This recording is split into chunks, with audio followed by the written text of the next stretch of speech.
നമസ്കാരം. അദാനി MSC കരാർ കേരളം മുഴുവൻ ഇരിക്കുന്നവർക്ക് എങ്ങനെ കൂടുതൽ പ്രയോജനപ്പെടുത്താം?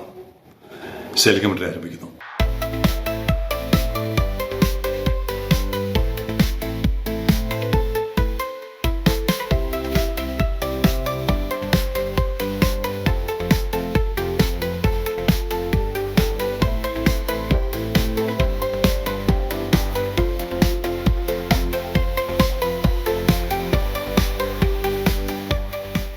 നമ്മൾ സ്ഥിരമായിട്ട് ഇനി നമ്മുടെ ആശയങ്ങൾ അവതരിപ്പിച്ചുകൊണ്ടിരിക്കും. പുതിയ സാഹചര്യത്തിൽ എന്ന് പറഞ്ഞാൽ ലോകത്തിലെ നമ്പർ 1 കപ്പൽ കമ്പനി വരുമ്പോൾ അവരുടെ നിരവധി സബ്സിഡറി സ്ഥാപനങ്ങളുണ്ട്, ഇൻവെസ്റ്റ്മെന്റ് ആം ഉണ്ട്. ഏറ്റവും വലിയ സാധ്യതയാണ് നമുക്ക് വരുന്നത്. എന്ത് തന്നെ വ്യാജ പ്രചരണങ്ങൾ ഇവിടെ അഴിച്ചുവിട്ടാലും അതിനെയൊക്കെ ജനങ്ങൾ തകർക്കും, തോൽപ്പിക്കും എന്നുള്ളതാണ് കഴിഞ്ഞ തെരഞ്ഞെടുപ്പിൽ കാണിച്ചു തന്നത്. LDF അല്ലാതെ മറ്റാരുണ്ടെന്നൊക്കെ പറഞ്ഞല്ലോ. ഇപ്പൊ മറ്റാരുണ്ടെന്ന് ബോധ്യമായല്ലോ. ഇവിടെ ഹരീഷ് ബാംഗ്ലൂരിൽ നിന്ന് ട്രിവാൻഡ്രം ട്രക്കത്തോണൊരു കണ്ടെയ്നർ ഫോട്ടോ എടുത്തയച്ചു, നമ്പർ അയച്ചു.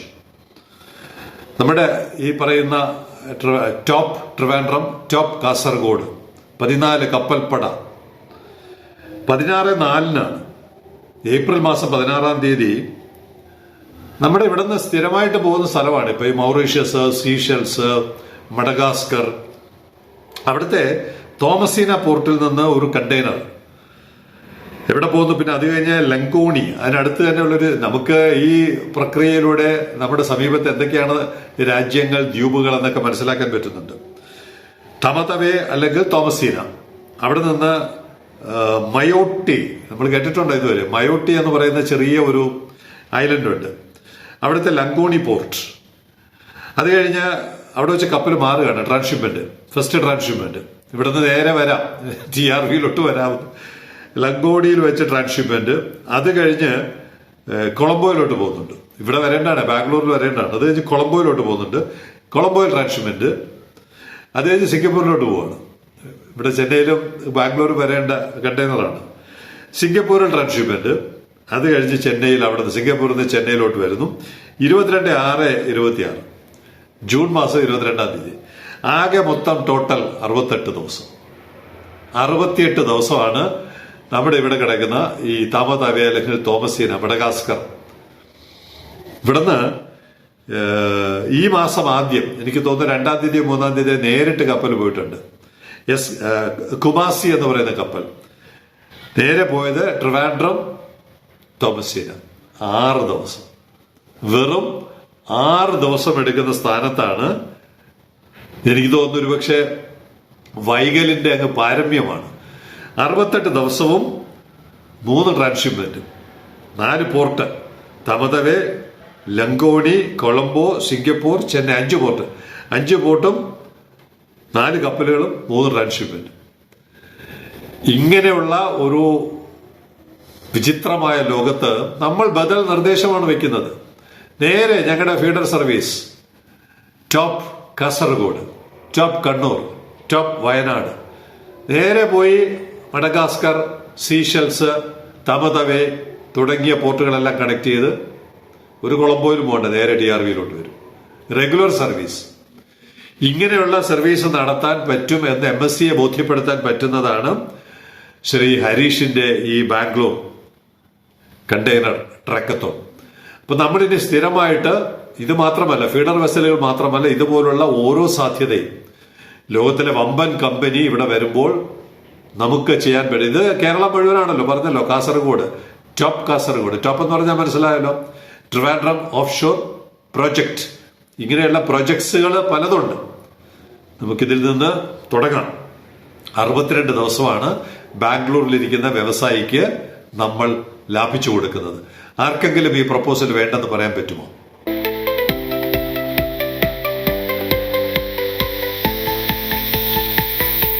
പത്ത് വർഷക്കാലം, ഒരു പതിറ്റാണ്ട് രാജാവിനെ പോലെ വാണവർ, നിങ്ങളെപ്പോലുള്ള സംസ്ഥാനങ്ങൾ എങ്ങനെയാണ് പ്രവർത്തിക്കുന്നത് എന്ന്, ഇന്ത്യൻ സാഹചര്യത്തിൽ എങ്ങനെ പ്രവർത്തിക്കുന്നു?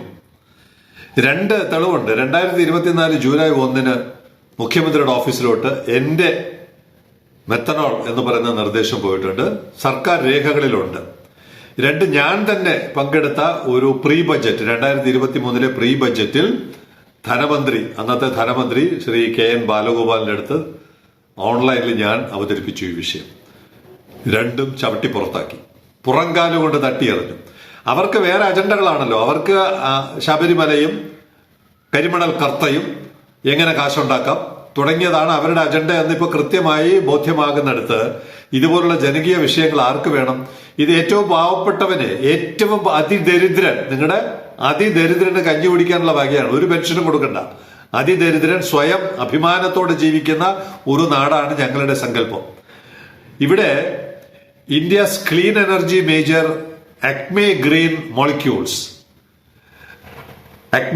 Molecules business and Japan's Mitsubishi Gas Chemical signed a binding long-term agreement for the annual supply of 1 lakh tons of green methanol, marking India's first global collaboration in the green marine fuel sector.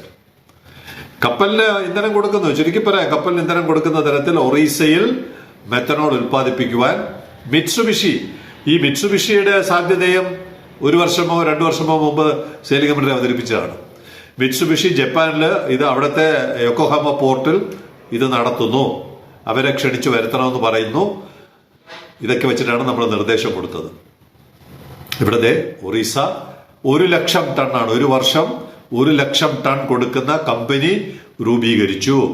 The deal is expected to strengthen India's position in the global transition towards low carbon shipping fuels, while giving a major boost to Odisha's emerging green energy ecosystem. അവരവിടെ പാരദ്വീപിൽ ഉൽപ്പാദിപ്പിച്ച Paradip port വഴി നമ്മുടെ പുറംകടലിൽ കൊണ്ടുവന്ന് കൊടുക്കുമ്പോഴും നമ്മളിങ്ങനെ ചൊറിയും കുത്തിയിരുന്ന് നോക്കിയിരിക്കും. The estimated investment in the long-term agreement is around 1 billion. ഇവിടെ Adani MSC 1 billion, 1.3 billion വരുമ്പോൾ ഇവിടെ കോലാഹലമാണ്. അവിടെ മിറ്റ്സുബിഷി 1 ബില്യൺ കൊണ്ടുവരുമ്പോ അതെല്ലാം അവര് 2 കൈ നീട്ടി സ്വീകരിച്ച് അവരെ മാലയിട്ട് ആനയിക്കുന്ന ചിത്രമാണ് നമ്മൾ കാണുന്നത്.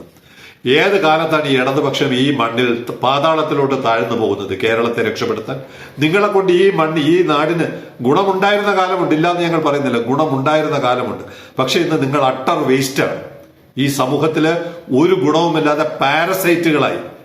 The green methanol will be produced at Acme's upcoming facility at Paradip in Odisha. 2 സ്ഥലങ്ങൾ കൂടിയുണ്ട് അവർക്ക്, ഗോപാൽപൂറും മറ്റൊരു സ്ഥലത്തും കൂടി. ഇത് 3ാമത്തെ പ്ലാന്റ് ആണ് ഒഡീഷയിൽ, പഴയ ഒറീസയിൽ നടത്തുന്നത് 3ാമത്തെ പ്ലാന്റ് ആണ്. ഗ്രീൻ മെത്തനോൾ ആണ്. Green methanol is emerging as a viable alternative to conventional marine fuels such as heavy fuel oil, very low sulfur fuel oil and marine gas oil. എന്ന് പറഞ്ഞാൽ ടോട്ടൽ സൊല്യൂഷൻ ആണ്. കപ്പലിലെ പലതരം ഇന്ധനങ്ങൾക്ക് പകരമായിട്ട് methanol ഉൽപ്പാദിപ്പിക്കാൻ പറ്റുമെന്നുള്ള തെളിയിക്കുകയല്ല, അവരിത് ഉൽപ്പാദനത്തിലോട്ട് കടന്നു. നമ്മളിതൊക്കെ നോക്കിയിരിക്കും. അവർ പാരദ്വീപ് പോർട്ട് വഴി വേണമെങ്കിൽ വിഴിഞ്ഞത്ത് തന്നെ കൊണ്ടുവന്ന് നമുക്ക് തരും, അല്ലെങ്കിൽ അവർ നേരിട്ട് കൊടുക്കും. അപ്പോഴും നമ്മൾ ചെയ്യില്ല. ഇനി പുതിയ സർക്കാർ അറ്റ്ലീസ്റ്റ് രേഖകളിലെങ്കിലും വന്നു കഴിഞ്ഞു. ഹരിത ഇന്ധനം കേരളത്തിൽ ഇന്ത്യയിൽ ആദ്യമായിട്ട് വിഴിഞ്ഞം തുറമുഖത്ത് കയറ്റുമതി ചെയ്യും എന്നെങ്കിലും എഴുതി വെക്കാനെങ്കിലും പുതിയ സർക്കാരിന് കഴിഞ്ഞു. 10 വർഷം ഇരുന്നവർ ഈ പറയുന്ന നിർദ്ദേശങ്ങൾ, രേഖാമൂലവും വാക്കാലും കൊടുത്ത നിർദ്ദേശങ്ങളെ പടിയടച്ചു പിണ്ടം വെച്ചവരാണ്. ഇനി നിങ്ങൾ ജന്മത്തി അധികാരത്തിൽ വരരുത് എന്നാണ് ഞങ്ങളുടെ ആഗ്രഹം. അത്രയ്ക്ക് ദ്രോഹം നിങ്ങൾ ഈ കഴിഞ്ഞ 10 വർഷം ചെയ്തിട്ടുണ്ട് ഈ സമൂഹത്തിന്.